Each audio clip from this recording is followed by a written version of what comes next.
जोंनि खौसेथिखौ जोंनि खौसेथि गैयैखौ नुनानैनो दिनै माने रायजो सरकारानो जा भारत सरकारानो जा जोंनि सायाव जि मोनसे गिदिर माने मोनसे नारसिननाय दिनै सोबख'नाय नासयनाय बे दिनै जाबाय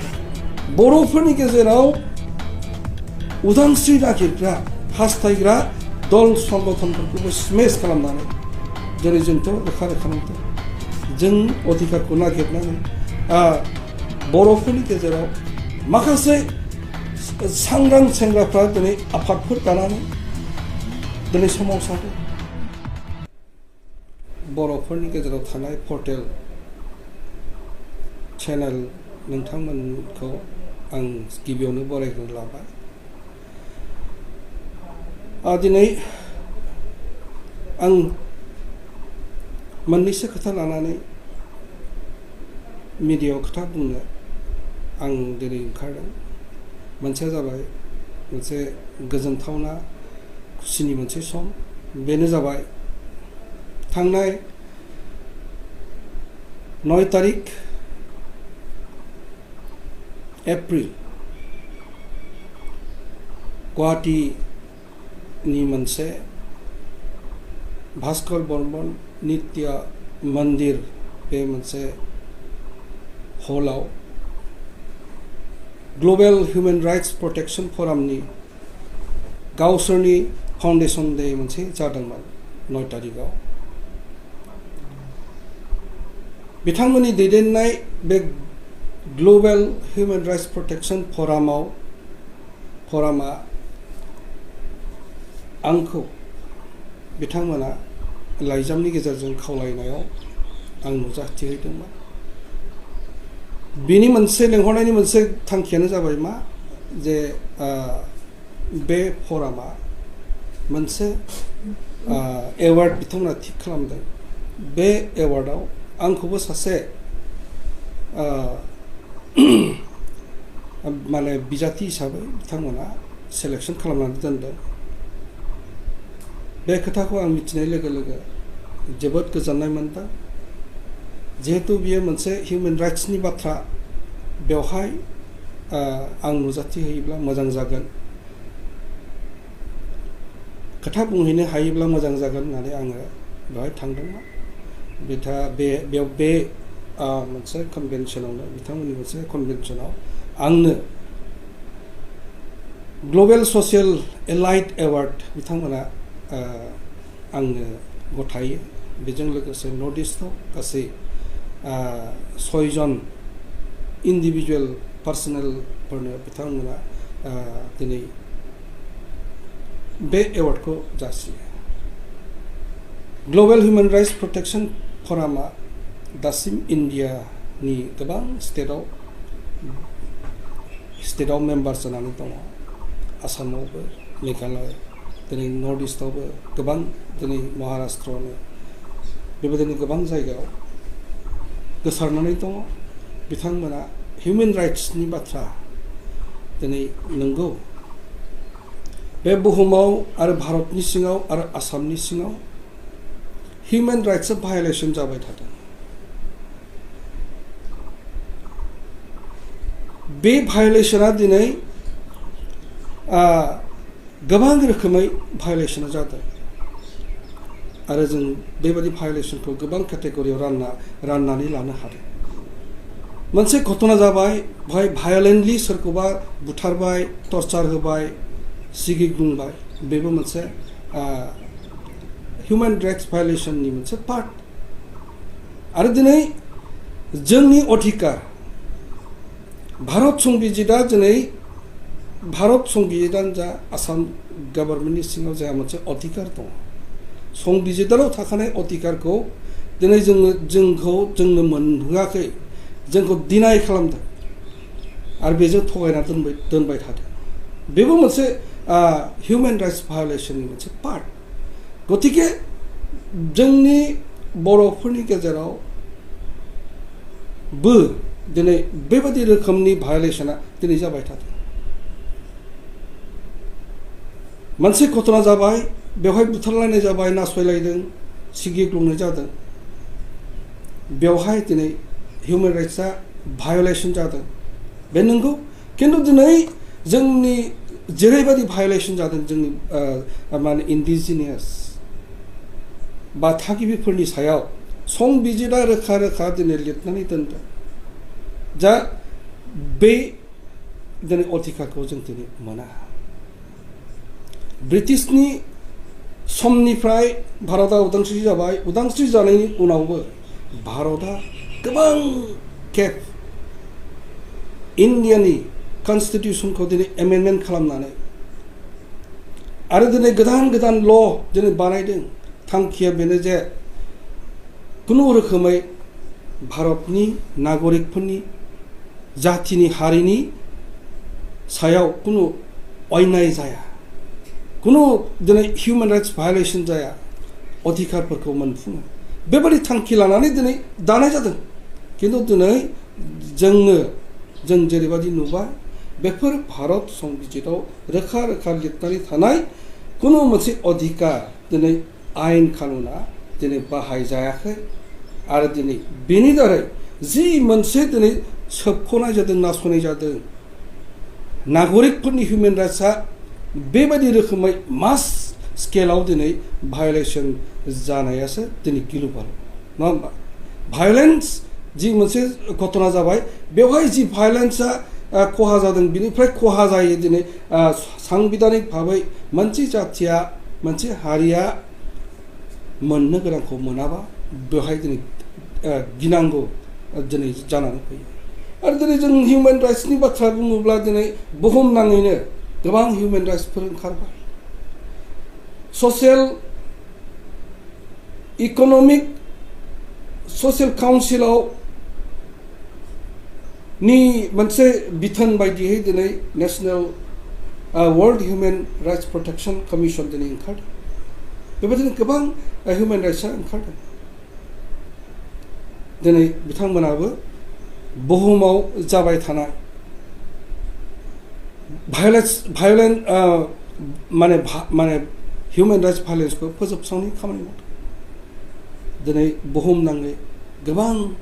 इउएनआव कनभेनसन जालांदों इउनाइटेड नेशन्स नि इउएन ड्रिफआव बे कनभेनसनावबो गोबां रोखोमनि दिनै बिथांमोना सावरायदों बुहुमाव दिनै इन्डिजिनियास मानसिफोर थायो भारतनि सिङावबो इन्डिजिनियासफोर दं बै इन्डिजिनियासफ्रा दिनै बिथांमोननि अधिकारा दिनै जोबलांदों थागिबि मानसिफ्रा खुनु गावसोर मिथियाबासिनो दिनै हा हुनो राव हारिमु बिसोरनि ट्रेडिसनेल गासैबो दिनै खर्ब जालांजोबदों बेखौ दिनै प्रटेक्ट खालामनो हायाखै दिनै आरोबाव गिथावनाया बेनो जे दिनै बेफोरखौ फोजोबस्रांनायनि होबथानायनि थाखाय बुहुमनाङैनो गोबां दिनै देशफ्रा दिनै इनभल्भ जादों भारतआबो दिनै वर्ल्ड हिउमेन राइट्स प्रटेक्शन कमिसननि मोनसे पार्ट बेबायदि हिसाबै दिनै गावनि सिङाव थानाय इन्डिजिनियास ट्राइबेल मानसिफोरखौ बिसोरनि मोनथाय अधिकारफोरखौ खर्ब जानायनिफ्राय होबथानायनि दायित्व दं खिन्थु दिनै मा जाबाय हिउमेन राइट्सआ माबोरै भायलेट जायो दिनै इन्डियानि सिङाव आसामफोर बायदि जि मोनसे दिनै स्टेट जाय स्टेटखौ दिनै सालायबाय थादों बिथांमोना हिउमेन राइट्सखौ प्रटेक्शन खालामनायनि जुदि सिन्था खालामाबा बिनि थाखाय आयेन प्रनयन खालामाबा आयेन दायाब्ला होबथानायनि जुदि गोसो गैयाब्ला खुनु मोनसे दिनै हिउमेन राइट्स भायलेसन जानायनिफ्राय जों उदां जानो हाया दिनै गोबां दिनै स्टेटफोर दङ जायफोर स्टेटआव दिनै स्टेटआव गावनि मानसिखौल' बासायनाय गावनि अधिकारखौल' नायनाय बेबायदि रोखोमै जाबाय थादों दिनै बर'फ्रा जोंहा दिनै अधिकारा जों खर्ब जागोन खारन जोंहा बेबायदि रोखोमै जोंहा रायजो गैया जोंहा दिनै जों रायजो जों खुंनो हायाखै जोंहा रायजो गैयिनि थाखायनो गावहा खुंनो हानायनि अधिकार गैयिनि थाखायनो बेफोरबायदि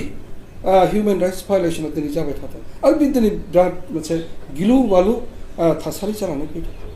जोंहा हा हुनि अधिकार जों इन्डिजिनियास मानसि गावहा राव हारिमु दं जोंबो जाथि बे जाथि हिसाबै जोङो उदाङै थानो लुगैयो गावनि हा हु राव हारिमुखौ फोथांनानै लाखिनो लुगैयो खिन्थु दिनै बे आसामनि सिङाव जोंनि इन्डिजिनियास ट्राइबेल माहारिफ्रा बर'फ्रा गाव थानाय हानिफ्राय जों दिनै बोखारजादों होखारजादों दिनै जोङो एभेक्सन खालामजादों बेबायदि मोनसे थासारिया दिनै जाबाय थादों खिन्थु जोंहा जुदि गावहानो स्टेट थानायमोनब्ला बियो बेखौ बासायनायनि बै हारिखौ गावनि मानसिखौ बासायनायनि मोनसे जों दिनै हाबाफारि लानो हागौमोन आयेन कानुन जों बानायनो हागौमोन खिन्थु दिनै जायासै बेबायदिनो दिनैसिम दुखु खस्थ'आव जोङो माबादों बेनिखायनो बेफोरबायदि बाथ्राखौ दिनै मोनसे फोजोबस्रांनो होबथानो थाखाय जों जेरैबायदि दा फिल खालामदों जोंनि बर'फोरनि गेजेराव ट्राइबेलफोरनि गेजेराव गुबुन गुबुन हारि माहारिफ्रा दिनै दङ गावसोरखौ बासायनो खिन्थु बर' हारिनि गेजेराव दाबो प्रमिनेन्ट मोनसे हिउमेन राइट्सनि अर्गानाइजेसनखौ जों दिनै नुनो मोनाखै दिनै ओंखारबोआखै बेफोर मा फोरमायदों दिनै जोङो अधिकारखौ लानानै हिउमेन राइट्सआ जोंहा अधिकार दङ जोङो जाहाथे हिउमेन राइट्स भायलेसना जाया जोंनि सायाव बेनि थाखाय जोंनि बर'फोरनि गेजेराव गिदिर गिदिर स्ट्रागल जादों सोमावसारनाय जादों बे मानि थाखाय जादों जे जोंहा दिनै अधिकार दंमोन बे अधिकारा गुबुनजों दिनै स्मेश खालामजाबाय जों थांनानै थानो गोसो उदां अख्राङाव गावनि राव हारिमुजों जोङो जोंबो हारि होननानै सिनायथि होनायनि जा अधिकार दं बेनि थाखायनो सोमावसारदोंमोन खिन्थु दिनै सोमावसारनायनि उनाव जों गोहो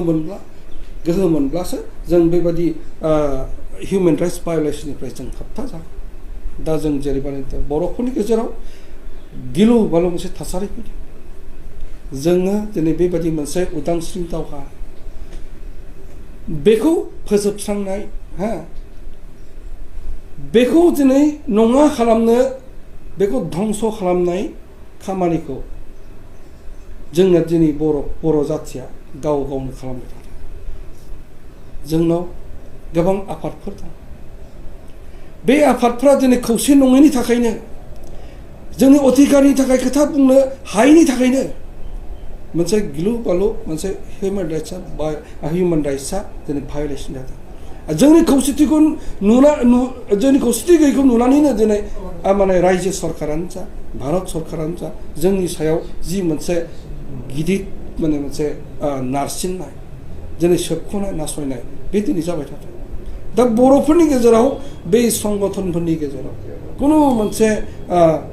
मिलायलायै खौसेथि गैया खिन्थु गाज्रि बियो बैखौ होबथालायनाय आरो होबथानानै बर'फोरनि गेजेराव उदांस्रि नागिरग्रा हास्थायग्रा दल संगठनफोरखौबो स्मेश खालामनानै दिनै जोंथ' रोखा नुदों जों अधिकारखौ नागिरनानै बर'फोरनि गेजेराव माखासे सांग्रां सेंग्राफ्रा दिनै आफादफोर दानानै दिनै सोमावसारदों बे सोमावसारनाया दिनै हाग्रा बंग्रा थानानै 34 बोसोरसिमहालागै दिनै हारिखौ होबथानायनि खामानि मावदों आरो बे 34 बोसोराव जों मिथियो जों आन्दाज दङ जों हमनो हादों जोंखौ जेरैबायदि नासयदोंमोन दिनै माने सरकारा आर्मि पुलिस मिलिटारिनि गेजेरजों जेब्ला बर'फोरनि गेजेराव हाथियार लानानै सोमावसारनाया दिनै जोनोम जाबाय बै समनिफ्राय खुनु मोनसे अत्याचार खुनु मोनसे बुथारनाय बिथांमोना खालामनो हायाखैमोन खिन्थु दिनै जोंहा बै संगठना गैयैनि उनावनो बेयो दिनै जोबनायनि उनावनो जि मोनसे माने आयेन कानुनजोंनो जा दिनै नंखाय फेक माने राहा लामाजोंनो जा दिनै बर'फोरनि जिथुनाखि मोन्थाय बेफोरखौ दिनै फोजोबस्रांनो लांनो नागिरबाय थादों जोंना अधिकारा गोमाबाय थादों दा बै मोनसे जोंखौ बेबायदि मोनसे गाज्रि रिप्रेसिभ मिजान लानो हानायनि खारनानो बेनो बर'फोरनि गेजेराव